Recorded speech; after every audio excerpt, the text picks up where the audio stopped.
Going on out there, everybody? It's the Faceless Caseworker once again. I'm back with a crazy story. This story happened in Australia. Um, Once again, those who don't know me, the Faceless Caseworker. I'm a caseworker, active caseworker. I've worked with hundreds of clients with substance abuse, mental illness, serious mental illness. I've worked inside of psych units and all across the city of New York City. I have a psychology degree. I have also a degree in human services. I work with many people who suffer illness, attempted suicide, bipolar, schizophrenia, you name it. But this story is coming out of South Australia. All right, we're back. Let's not use his name. All right. Just a guy out in the way of South Florida posted a picture of his child online and then proceeded to jump off of a 120-foot dam. A 120-foot dam with his child strapped to his chest. They found him and the child unresponsive. It was a 38-year-old man with, I believe, a 9-month-old child. And he jumped off of a 120-feet dam. Now, this is unbelievable. Suicide, well, I gotta say that if anybody who's feeling suicidal or anything of that manner, please call 911, report your symptoms, and get the help that you need. All right. Suicide is a serious problem in this world, in this country. Anytime when someone feels there's no hope, and wherever they have hope in is all lost, but there's hope. There's hope. Life is big. It's a big meaning to life. You just need to get the focus and perception back on what life really matters, and what really matters in life. But with this story here, it's very tragic. Apparently, there was a separation with the husband and the wife, and the wife had some court proceedings going on. So I don't know if the father was going to lose custody of his child. That I do not know. Possibly do a follow-up story on that. But once again, the Faceless Caseworker is not doing crime stories. This is all about analyzing the actions and behaviors of human beings. How do human beings get to these stages? How does someone develop into the type of person that they have become as an adult? And looking at this father, we don't know much. Obviously, in the field, we use something called a psychosocial, which would analyze his childhood, his current behavior, any diagnosis, any family diagnosis like mental illness. If they were taking psychotropics, medications, health issues, all those things come into factor, type of work, and we come to consensus of what, where this person is coming from and what could possibly base off the existing treatment and preventative care that exists to try to help a person. So I don't know, like I said, we don't know the extent of what this guy has ever had mental health treatment, but clearly he would have benefited from mental health treatment, because that action is not conducive of a healthy mind state. Anytime someone wants to injure themselves or injure others or wants to end their life, it's clearly something is going wrong here. But like I said, suicide usually occurs, or attempts of suicide usually occurs when someone feels that they either lost what they held dear to what made their life value, or they feel that life no longer holds value and they don't want to exist in it anymore, and they feel that the pain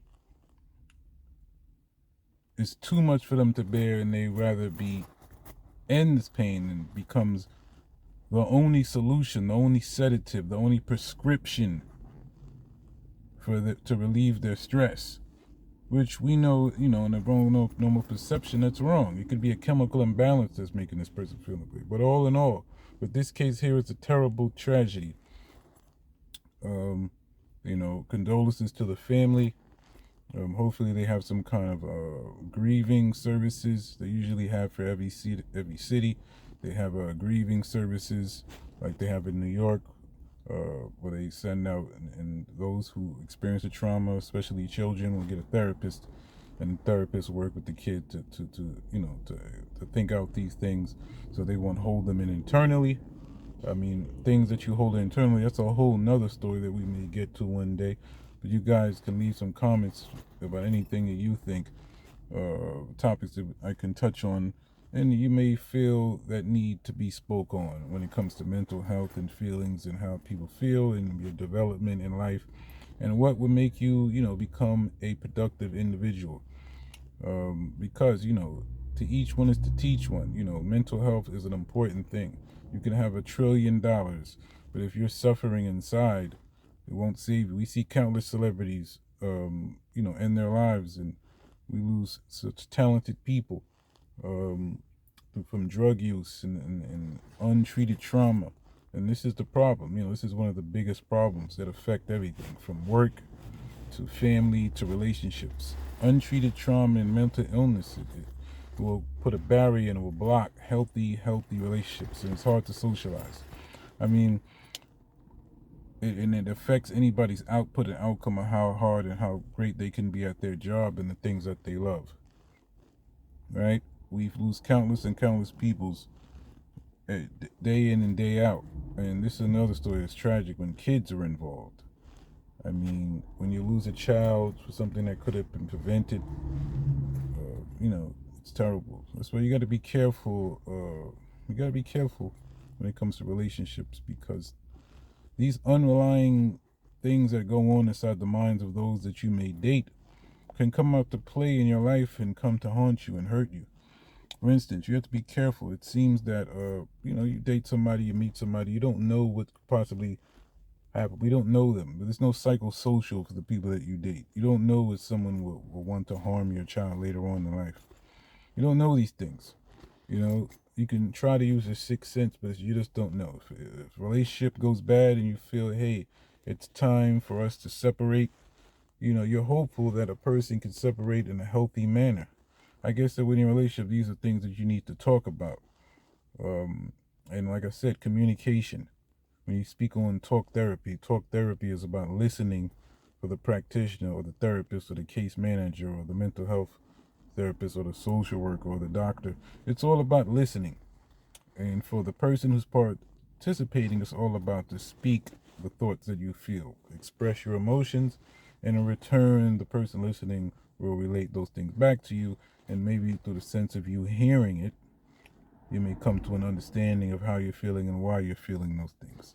It may be completely obvious to a person who's listening, but it's completely oblivious to the person who's speaking. So, it's basically that. Like I said, if those who feel suicidal, you ever feel that you want to hurt yourself, please contact 911 and get the help that you need. There's thousands of professionals in whatever city and country you're in. They have online therapies as well. I will, provide some of those things in the future. Obviously, I'm shooting this video in my car. Just had to get this story out. But yeah, man, you guys, this is the Faceless Caseworker. We'll be touching these subjects, man. So what do you guys think, man, about, this story? If you have any other and you're watching this video, add your comments. I got more stuff coming. Make sure you subscribe, man. We can get our mental health correct and in the right way. So I'm gonna check you guys later.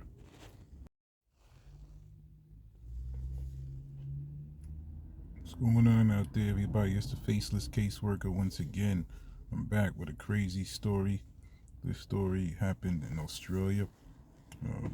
Once again, those who don't know me, the Faceless Caseworker. I'm a caseworker, active caseworker. I work with hundreds of clients with substance abuse, mental illness, serious mental illness. I've worked inside of psych units and all across the city of New York City. I have a psychology degree. I have also a degree in human services. I work with many people who suffer illness, attempted suicide, bipolar, schizophrenia, you name it. But this story is coming out of South Australia.